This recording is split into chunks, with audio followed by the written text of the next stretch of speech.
In Europe, the name Hitler spread terror, embodying brutality and destruction, plunging the continent into the chaos of war.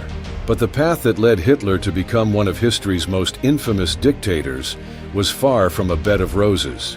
He faced countless challenges and hardships, events that shaped his distorted worldview and ultimately drove him to the horrific actions that followed. From an ordinary man, Hitler rose to power as the leader of the Nazi Party. His journey was marked by relentless ambition, moments of triumph, and bitter defeats. What follows is a closer look at Hitler's early years, the experiences that molded him into the figure who would thrust the world into one of its darkest chapters.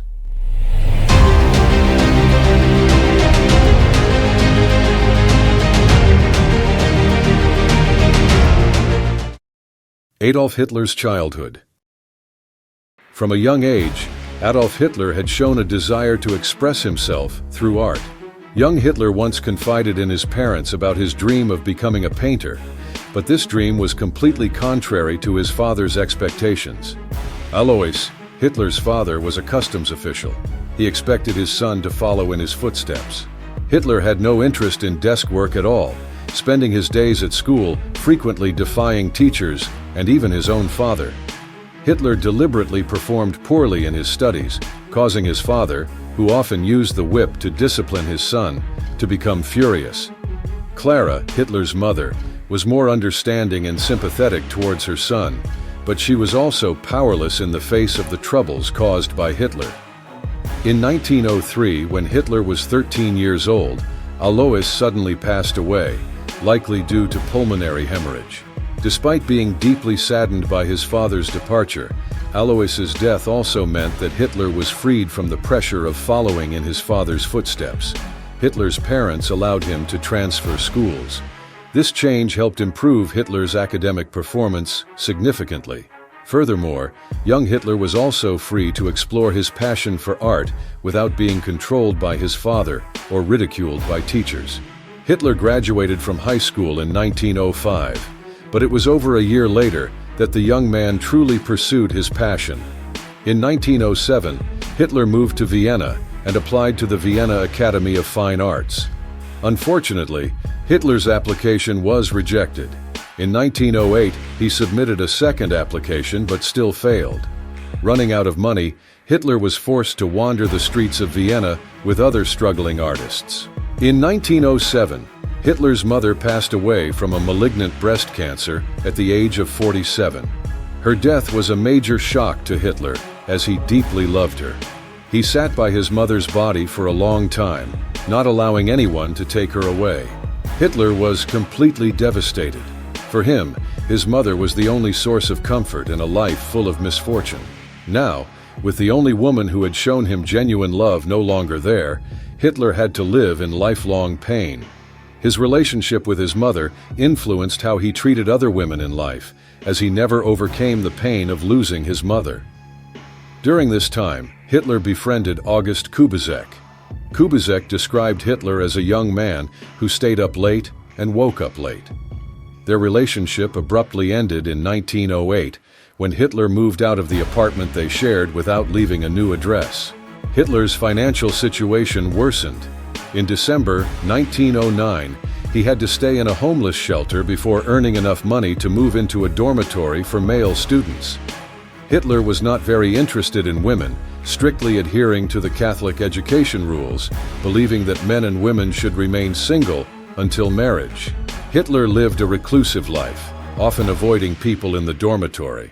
But sometimes he would engage in conversations and express extreme political views that made those around him uncomfortable. When opposed, Hitler would often become angry. Hitler did not want to seek a stable job.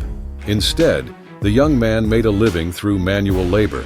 Occasionally, he sold paintings on the street or designed advertising posters for small businesses.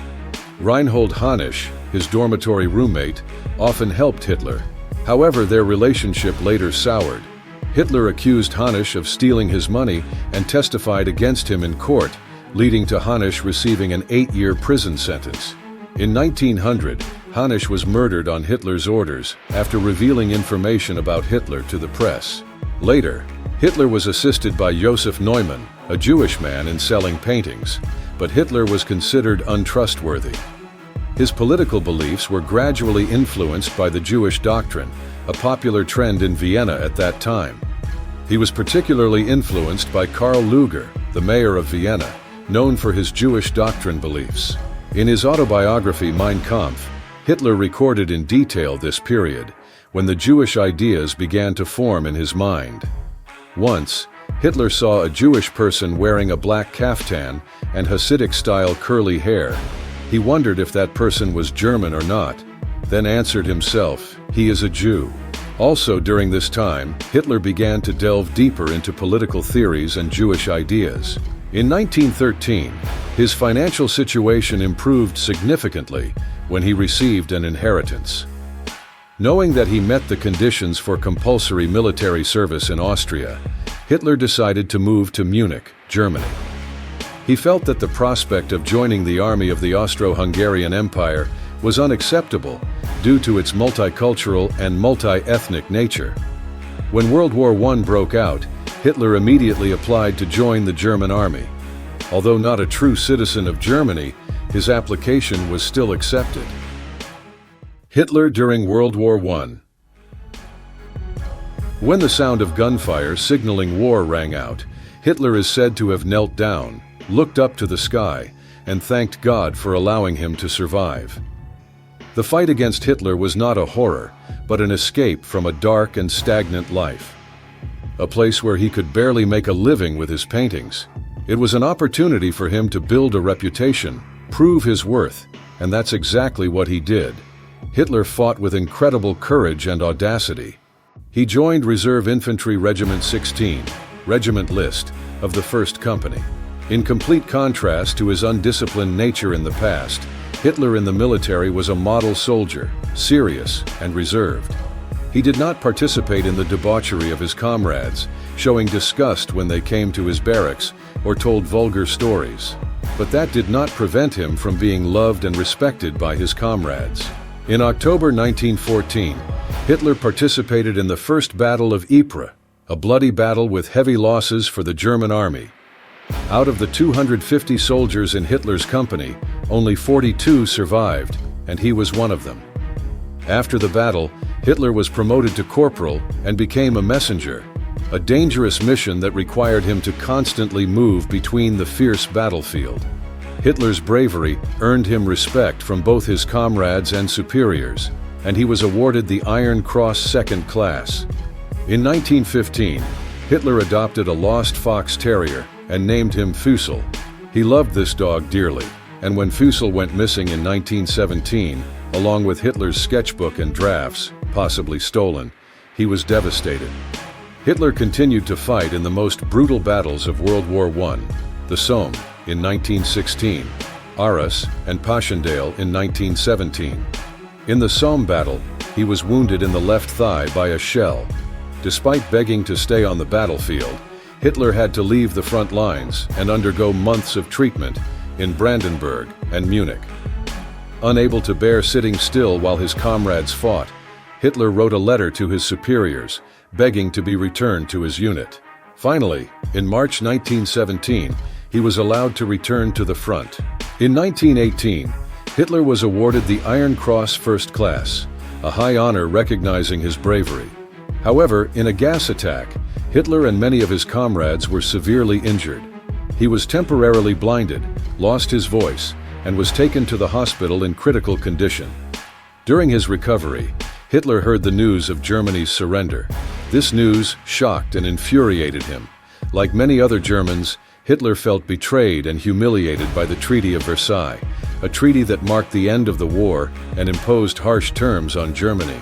It was in this dark moment that Hitler nurtured the desire to participate in politics, with a determination to ignite the flames of hatred and seek revenge for the injustices he believed Germany had suffered.